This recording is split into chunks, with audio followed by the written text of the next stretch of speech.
दोस्तों, आप लोगों ने कौन कितने पानी में सीरीज में 1969 से लेकर 2020 तक के टॉप 3 के सुपर लीग के स्टार्स के बारे में जाना, उस दौर के हिट और सुपर हिट फिल्मों के बारे में भी जाना। अब मैं आप लोगों के लिए लेकर आया हूं कौन था बॉक्स ऑफिस का किंग सीरीज।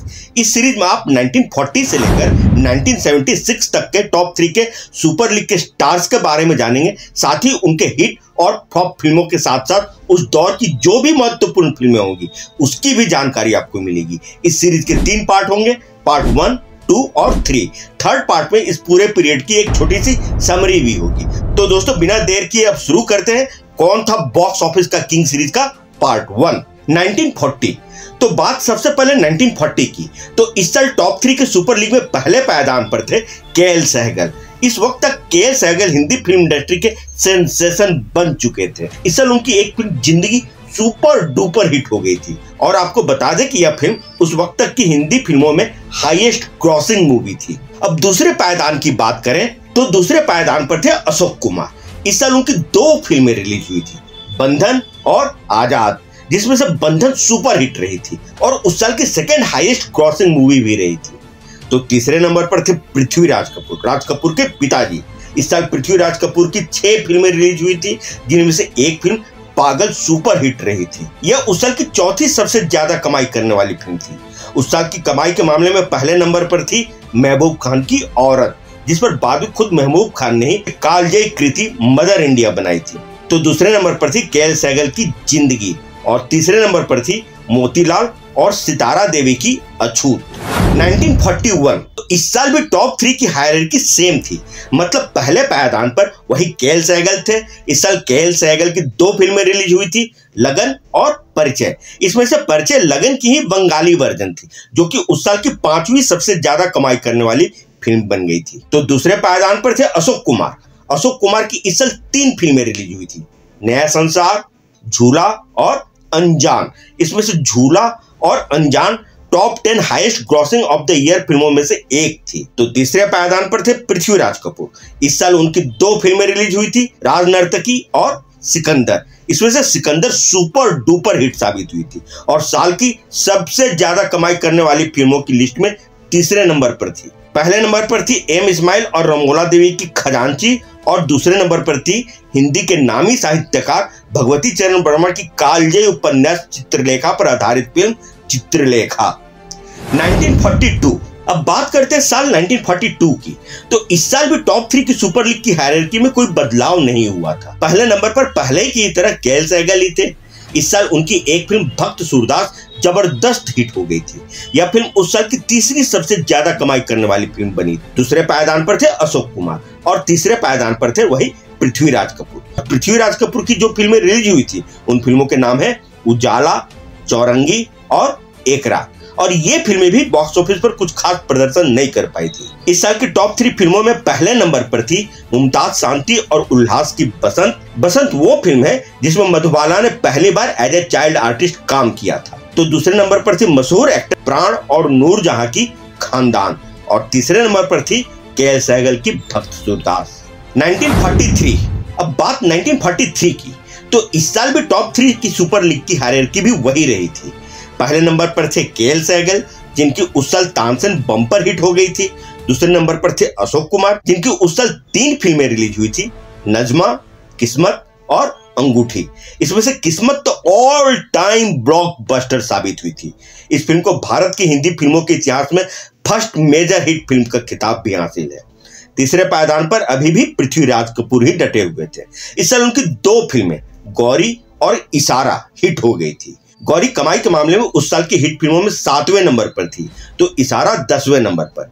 कमाई के मामले में इस साल की टॉप 3 फिल्में थी, पहले नंबर पर किस्मत, दूसरे नंबर पर के.एल. सहगल की तानसेन और तीसरे नंबर पर शोभना समर्थ और प्रेम अदीप की राम राज्य। 1944। अब आते हैं 1944 में।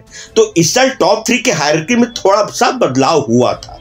तीसरे नंबर पर से पृथ्वीराज कपूर को रिप्लेस करके अब करण दीवान आ गए थे, जो कि एक और सिंगर कम एक्टर थे के.एल. सहगल की ही तरह। पहले नंबर पर पहले ही की तरह के.एल. सहगल ही थे। इस साल उनकी 2 फिल्में मेरी बहन और भंवरा हिट हो गई थी। तो दूसरे नंबर पर थे अशोक कुमार। इस साल उनकी चल चल रहे नौजवान हिट हो गई थी। करण दीवान को इसलिए तीसरे पायदान पर एंट्री मिली थी क्योंकि उनकी एक फिल्म रतन सुपर डुपर हिट साबित हो गई थी। कमाई के मामले में यह उस साल की नंबर 1 फिल्म बन गई थी। उस साल की दूसरे नंबर की फिल्म थी one of the most natural and versatile actor Kanhaiya Lal की दोस्त, और तीसरे नंबर पर थी के.एल. सहगल की भंवरा। 1945 तो इस साल फिर से एक बदलाव हुआ था। इस साल करण दीवान एक पोजीशन ऊपर उठकर दूसरे नंबर पर आ गए थे और अक्षय कुमार दूसरे नंबर से तीसरे नंबर पर। पहले नंबर पर पहले ही की तरह के.एल. सहगल ही जमे हुए थे।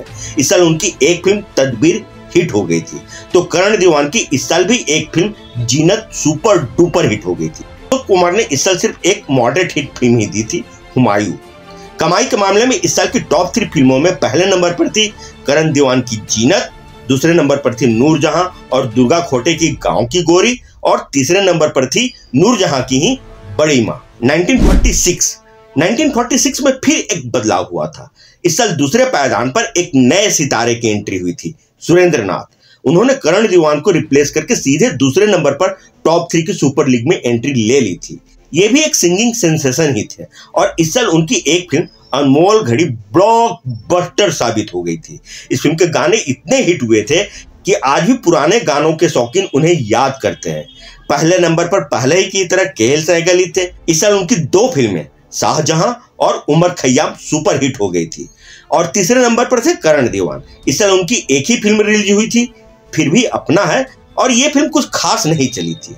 इस साल की टॉप 3 फिल्मों में पहले नंबर पर थी सुरेंद्र और नूरजहां की अनमोल घड़ी, दूसरे नंबर पर थी के.एल. सहगल की शाहजहां, और तीसरे नंबर पर थी legendary actor and one of the most natural actor in Indian cinema Motilal की फुलवारी। अब आते हैं 1947 में, जिस साल देश आजाद हुआ था, और यही वो साल था जब दिलीप कुमार ने पहली बार टॉप 3 के सुपर लीग में अपनी जगह बनाई थी। इस साल उनकी एक फिल्म जुगनू सुपर हिट हो गई थी, जिससे उन्हें टॉप 3 के सुपर लीग में तीसरा पोजीशन मिल गया था। पहले पायदान पर अभी भी वही के.एल. सहगल ही जमे हुए थे, तो दूसरे नंबर पर थे सुरेंद्र नाथ। इस साल राज कपूर ने भी as a hero officially Bollywood में एंट्री ले ली थी। उनकी उस फिल्म का नाम था नीलकमल, जिसमें उस दौर की मशहूर एक्ट्रेस मधुबाला ने भी अपना डेब्यू किया था। इससे पहले वह दोनों एज ए चाइल्ड आर्टिस्ट कुछ फिल्मों में काम कर चुके थे। इस साल की टॉप 3 फिल्मों में पहले नंबर पर थी दिलीप कुमार की जुगनू, और दूसरे नंबर पर थी कामिनी कौशल की 2 भाई, और तीसरे नंबर पर थी सुरैया की दर्द। 1948 इस साल 2 बहुत जबरदस्त फेरबदल हुए थे। पहला ये कि दिलीप कुमार तीसरे पायदान से ऊपर उठकर एकदम से पहले नंबर पर आ गए थे, और तीसरे नंबर पर अब देवानंद ने अपनी जगह बना ली थी। लेकिन पहले बात करते हैं दिलीप कुमार की। तो इस साल दिलीप कुमार की एक फिल्म शहीद सुपर हिट हो गई थी, और फिर उसी साल उनकी 2 और फिल्में मेला और नदिया के पार भी हिट हो गई थी, जिसकी वजह से फिल्मी दुनिया के आसमान में उनका सितारा एकदम से जगमगा उठा था। इसी साल देवानंद की भी एक फिल्म जिद्दी सुपर डुपर हिट हो गई थी।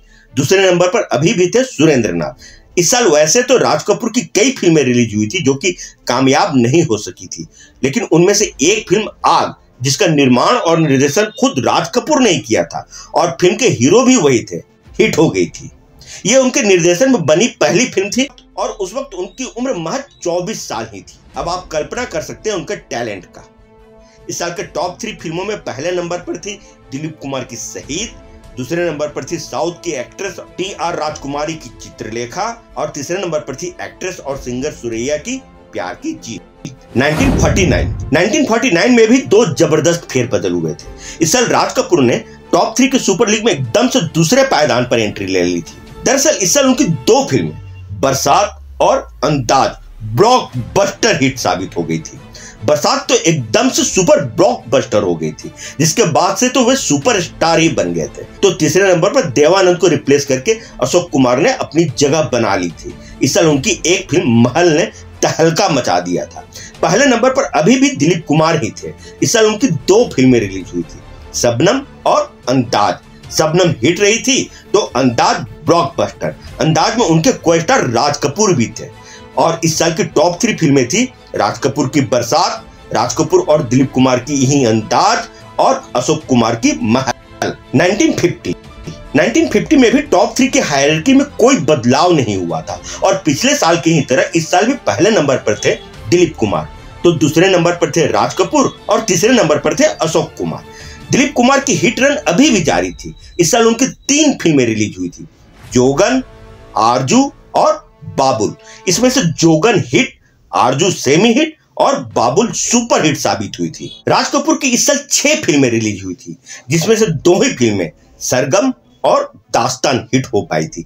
बाकी की 3 फिल्में फ्लॉप और 1 फिल्म महज एवरेज साबित हुई थी। अशोक कुमार की इस साल 6 फिल्में रिलीज हुई थी, लेकिन उनमें से 2 फिल्में समाधि और संग्राम सुपर हिट हो गई थी।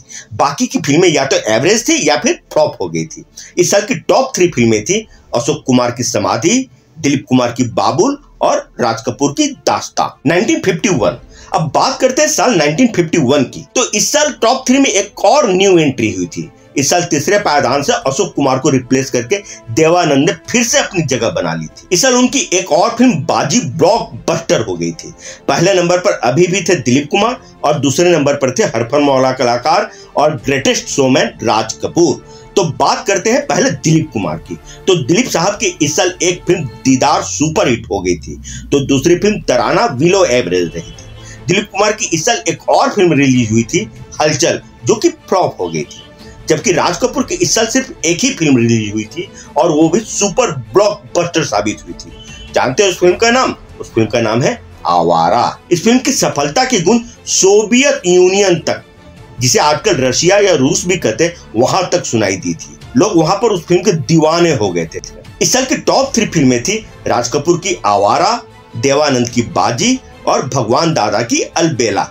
अलबेला को भी उस साल बम्पर सफलता मिली थी। 1952। अब बात उस साल की जिस साल से दिलीप कुमार का लगातार 14 सालों तक कोई फ्लॉप न देने का बुलरन स्टार्ट हो गया था। वो साल है 1952। 1951 के बाद उनकी जो फ्लॉप फिल्म आई थी वो आई थी सीधे 1966 में।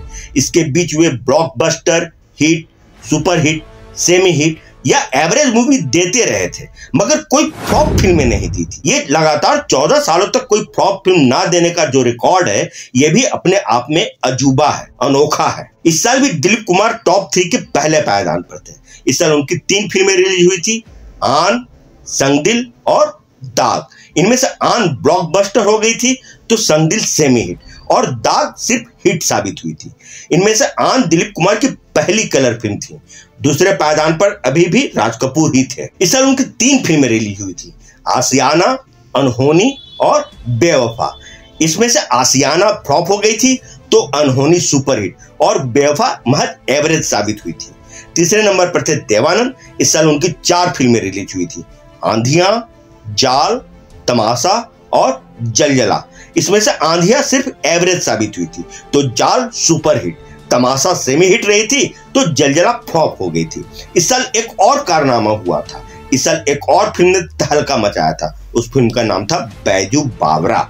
इस फिल्म में भारत भूषण और मीना कुमारी की जोड़ी थी और फिल्म बम्पर हिट हो गई थी। कमाई के मामले में यह फिल्म उस साल दूसरे नंबर पर थी।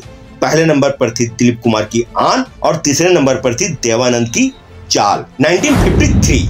अब बात करते हैं साल 1953 की। तो इस साल भी टॉप 3 की हायरार्की में कोई बदलाव नहीं हुआ था।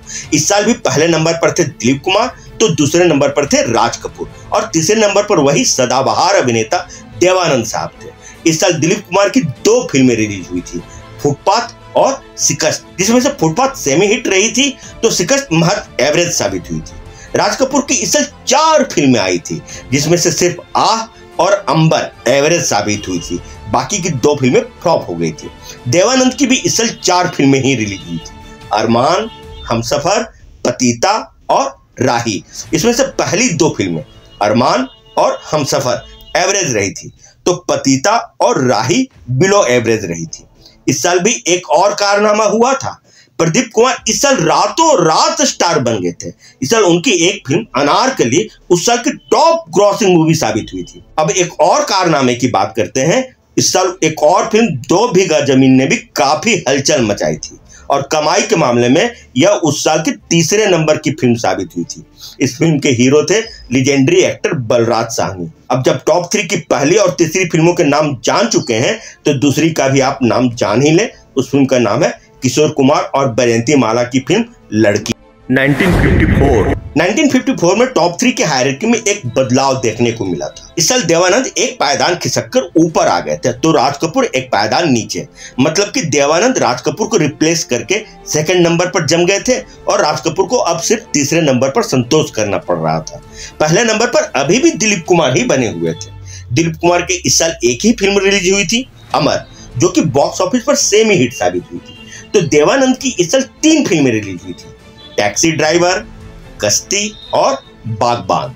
इसमें से कश्ती फ्लॉप हो गई थी तो बागबान महज एवरेज साबित हुई थी, लेकिन टैक्सी ड्राइवर तो सुपर डुपर हिट साबित हो गई थी। तो राज कपूर की इस साल महज एक ही फिल्म रिलीज हुई थी, बूट पॉलिश, जो कि हिट साबित हुई थी। प्रदीप कुमार ने इस साल फिर से एक और ब्लॉकबस्टर फिल्म देकर तहलका मचा दिया था। उस फिल्म का नाम था नागिन, जिसके गानों की धुन आज भी बेहद पॉपुलर है और शादी ब्याह में लोग आज भी उस धुन पर नागिन डांस करते हुए देखे जाते हैं। इस साल की टॉप 3 मूवीज पर पहले नंबर पर है प्रदीप कुमार और बैजयंती माला की नागिन, तो दूसरे नंबर पर है नलिनी जयवंत और अजीत की नास्तिक, और तीसरे नंबर पर है देवानंद की टैक्सी ड्राइवर। तो दोस्तों, ये थी कौन था बॉक्स ऑफिस का किंग सीरीज का पहला पार्ट। इस सीरीज का अभी 2 पार्ट और आने वाला है, जिसमें हम आपको बताएंगे कि आगे के सालों में कौन सा स्टार टॉप 3 की सुपर लीग में बना रहा और कौन सा स्टार उस टॉप 3 की सुपर लीग से बाहर निकल आया, और साथ ही उस साल की टॉप 3 फिल्मों के साथ साथ कुछ सरप्राइज हिट फिल्मों के बारे में भी आपको जानकारी देंगे। तो देखना ना भूलें बाकी के दोनों पार्ट, और ये पार्ट आप लोगों को कैसी लगी कमेंट बॉक्स में हमें लिखकर जरूर बताएं। साथ ही कुछ सुझाव हो तो वो हमें जरूर दें। और हाँ, जाने से पहले आप सभी से वही छोटी सी रिक्वेस्ट कि अगर आप लोगों ने अभी तक इस वीडियो को लाइक और चैनल को सब्सक्राइब नहीं किया है तो आप उसे अभी के अभी जरूर कर लें। तो फिर मिलते हैं अगली वीडियो में, तब तक के लिए आप सभी को आपके दोस्त और होस्ट आकाश वर्मा की तरफ से प्यार भरा नमस्कार। आप देख रहे हैं एनकेडी अड्डा, दिल से फिल्मी।